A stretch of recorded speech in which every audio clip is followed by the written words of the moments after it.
இந்த ரெண்டு பகுதி புறஜாதி மீட்கப்பட்ட பரிசுத்தவான்கள், சிறுவனது மீட்கப்பட்ட 1,44,000 பேர் மீட்கப்படும் காலம் இனி சம்பவிக்க வேண்டிய காலமாக அல்லது கடைசி காலமாக இருப்பதாக நாம் அறிந்து கொள்ள முடிகிறது. So we can understand from both these passages the saints who were called from Gentiles, this is one group, and another group, the Israelites who were called to be the 1,44,000.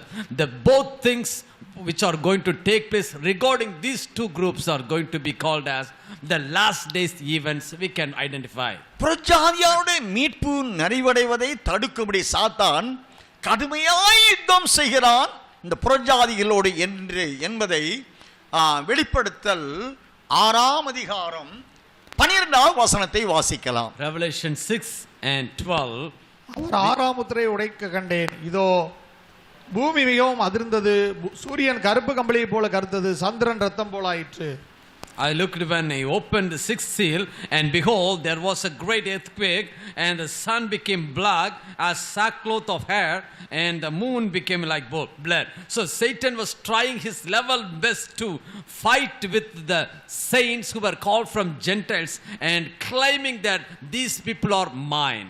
வெளிப்படுத்தல் 12ஆம் அதிகாரம் 2 முதல் 9 வசனம் முடிய வாசிக்கின்ற பகுதியிலே ஸ்திரீ என்ற மணவாட்டியானவள் அது சபை, அந்த சபை ஜெயம் என்ற ஆண் குழந்தையை அடைந்து விடாதபடிக்கு அதை தோற்கடிக்க அந்த ஆண் குழந்தை என்ற ஜெய வாழ்க்கையை அழித்து ஒழித்து போட சாத்தான் எதிர்முதிருமாக நிற்கின்றான்.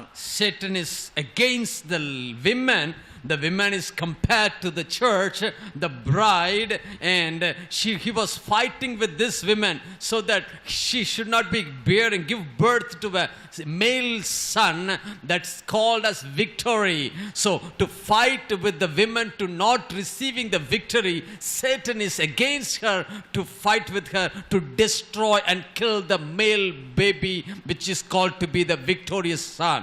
எப்படியேனும் புறஜாதியாருடைய மீட்பு நிறைவடைவதையும் சிறுவனுடைய மீட்பு நிறைவடைய வேண்டியதையும் சாத்தான் தடுக்கும்படியாய் போராடுகிறான். Satan is trying, fighting forcefully to stop the redemption of the Gentiles, and in the other way he is fighting strongly against the Israelite also not to be the chosen people. காலம் சமீபமாயிற்று என்று அறிவிக்க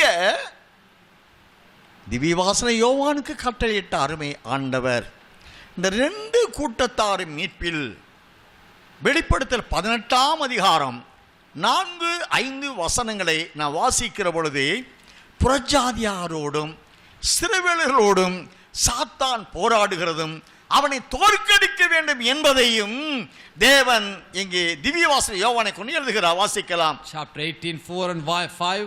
Let's read somebody. பின்பு வேறொரு சத்தம் வானத்திலிருந்து உண்டாக கேட்டேன், அது என் ஜனங்களே, நீங்கள் அவளுடைய பாவங்களுக்கு உடன்படாமலும் அவளுக்கு நேரிடும் வாதைகளில் அகப்படாமலும் இருக்கும்படிக்கு அவளை விட்டு வெளியே வாருங்கள்.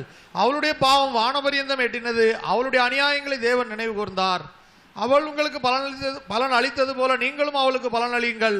அவளுடைய கிரியைகளுக்கு தக்கதாக அவளுக்கு ரெட்டிப்பாக கொடுத்து தீருங்கள். அவள் உங்களுக்கு கலந்து கொடுத்த பாத்திரத்திலே ரெட்டிப்பாக அவளுக்கு கலந்து கொடுங்கள். And I heard another voice from heaven saying, come out of her, my people, lest you share in her sins, and lest you receive of her plagues, for her sins have reached to heaven, and God has remembered her iniquities. So the Lord is fighting against the Satan who is trying to stop the redemption of both the Gentiles and the Jews.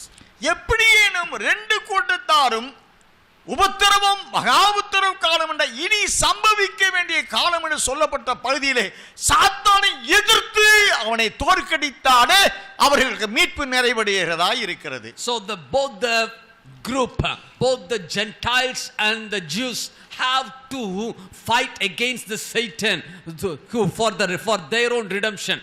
Only when they fight and overcome Satan, they will be get into the fuller redemption and salvation.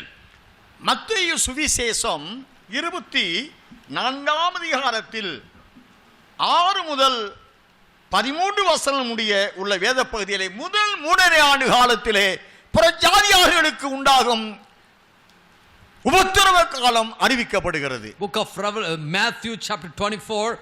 So first, for verse number 4 to 16, it is said that the first 3.5 years is the fight with the fight of Satan against the Gentiles.